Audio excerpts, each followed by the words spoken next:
Hi everybody, it's Michael Butterman with the Boulder Philharmonic Orchestra with just a quick message about this Sunday's Boulder Philharmonic concert. First of all, yes, Sunday evening, 7 o'clock p.m. at Macky Auditorium. It's because of the football game happening on Saturday. But we've got a great program called Latin Fire and Bolero. So I want to tell you just briefly how this came together. I was having one of those driveway moments that they talk about on public radio where you're listening to something, you just can't get out of your car because it's so compelling. So it was a piece I'd never heard before, and I was trying to figure out what was going on.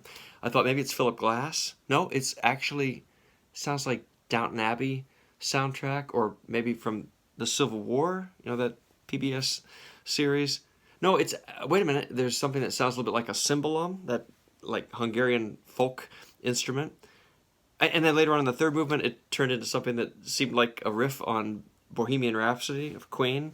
And then Prokofiev, I was like, what is going on? It was a piano concerto, obviously, incredibly inventive and incredibly varied in its style. And when I later heard that the piece was called Emporium, I got it. An emporium, of course, is a place where you can get just about anything. A store where they have everything from bait and tackle to shoes. And this piece has that same kind of eclectic feel to it. It's written by the Cuban composer and pianist Aldo Lopez Gavilan, a real virtuoso and a really inventive musician that I'm excited to be bringing to Boulder for this performance. Always exciting to work with an actual composer who is also the soloist and performer of his piece.